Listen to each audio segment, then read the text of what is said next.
Simulado 209 de legislação de trânsito, para você que nos acompanha aqui no canal, você que está tendo a primeira habilitação, está estudando para fazer alguma prova na área de trânsito, está no lugar certo, está no sala de trânsito, vamos para mais um simulado, são sempre 3 questõezinhas por vídeo, e vamos lá para a questão de número 675.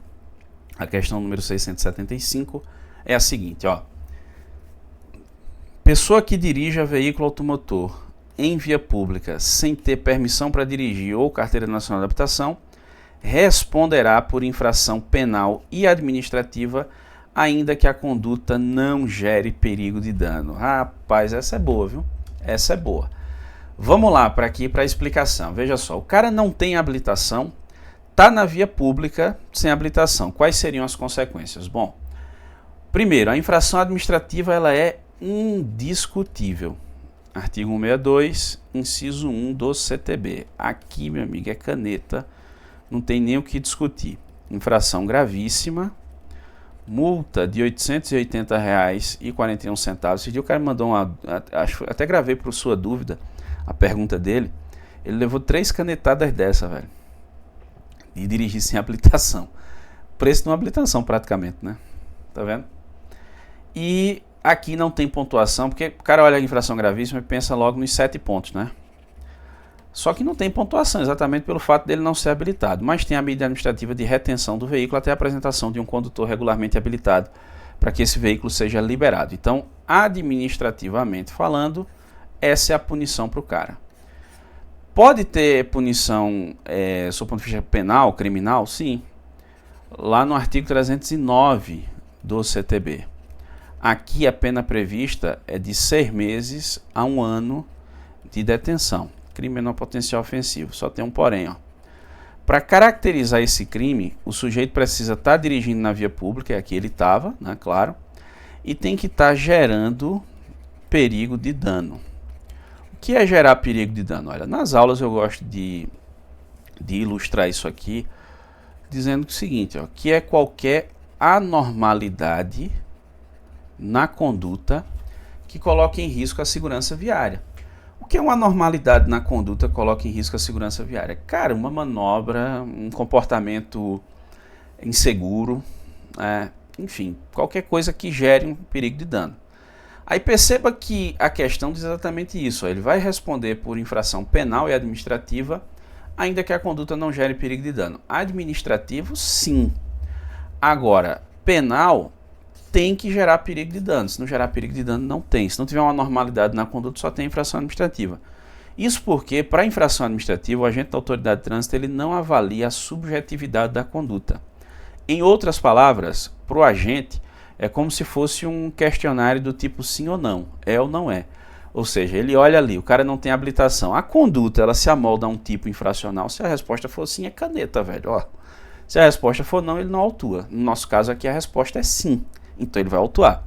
No crime, não. A gente tem que analisar a forma subjetiva, né? Ou seja, como o tipo penal exige o perigo de dano para que o crime ocorra, ou seja, existe um local do crime, que é a via pública, porque se fosse um local privado não tem crime, né? E exige o perigo de dano na conduta, né? Se não houver uma normalidade, se não houver uma condição de insegurança criada por esse sujeito, aí nós vamos ter somente a infração administrativa e não tem o crime nesse caso. Então, quando a afirmativa diz, ele vai responder pelos dois, tá aí a questão está errada. Né? Ele só responderia pelo crime se tiver gerado perigo de dano, se tiver uma normalidade na conduta. Não tem, então tem só a infração administrativa e não tem o crime. Então, questão errada. Vamos para a segunda questão desse vídeo, né, que é a questão número 676, que é a seguinte, ó. Para amarração da carga, devem ser utilizadas cintas têxteis, certo? Correntes ou cabo de aço, beleza. Com resistência total à ruptura por tração de no mínimo 1,5 vezes o peso da carga. Opa, velho, aqui ó, não, viu? É 2 o peso da carga, ou seja, tem que ter no mínimo 2 vezes o peso da carga. Né? Quando o cara usa uma cinta têxtil, essa cinta ela tem que ter essa resistência. Onde é que eu encontro esse tipo de informação? Você vai encontrar aqui, ó, a resolução 945 de 2022 do CONTRAN. Ela traz essa questão sobre amarração e tal. Então perceba, inclusive, chamar atenção para um detalhe: cinta têxtil, corrente ou cabo de aço, né? O que pode ser utilizado para amarração da carga. Era comum você ver a turma usando corda, né? Corda não usa mais, corda pode usar para amarrar a lona, né? Carga não, beleza? Então a questão aqui, ó, aliás, tá errada, né? Tá certo. Tá errada porque não é uma vez e meio, são 2 vezes ali o peso, beleza? Bora lá para a terceira e última questão desse vídeo, que é a seguinte, ó. Além dos equipamentos obrigatórios para motocicleta e motoneta, são exigidas para os veículos destinados ao serviço de mototáxi, alça metálica traseira e lateral destinada ao apoio do passageiro. Olha lá. É obrigatório isso aí? Claro que é.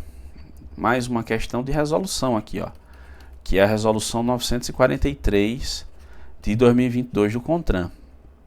É uma norma que substitui a anterior, que era a resolução número 356 de 2010 do CONTRAN, que tratava do tema. Atualmente está aqui, ó, a resolução 943. Então a questão aqui está correta. Para exercer a atividade de mototaxista, dentre as várias exigências previstas na legislação, uma delas é essa aí, né, que tenha alça metálica traseira e lateral para o apoio do passageiro. Essa resolução 943, inclusive, ela se aplica não só ao mototáxi, mas também ao motofretista, né, o famoso motoboy.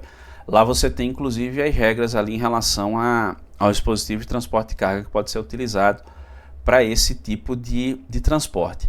E em relação ao custo, que é uma outra exigência, fazendo uma explicação um pouco mais ampla aqui sobre mototáxi e motofrete também, né? Nós temos a resolução 930 de 2022 do CONTRAN, que vai tratar do tema. E no CTB, artigos 139A e 139B, vai ter essa também informação sobre isso. E tem uma lei que alterou o CTB e que regulamenta a atividade profissional dos motociclistas, né, que fazem transporte remunerado de pessoas, no caso o mototaxista, e de carga, no caso o motofretista, que é a lei 2009, lá de 2009, tá certo? Curso especializado da resolução 930. E aí tem todas essas exigências envolvendo esses profissionais. Mas a questão do jeito tá aí, ó, tá correta. E aí, velho, acertou quantas?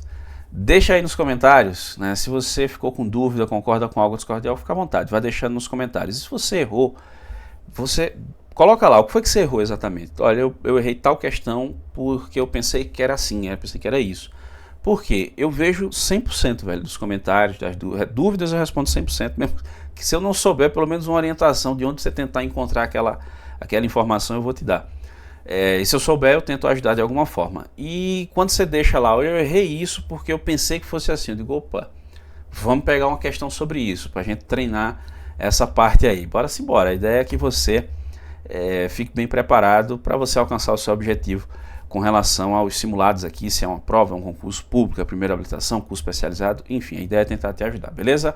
Agradeço muitíssimo a você que me acompanhou até aqui, um grande abraço, até a próxima.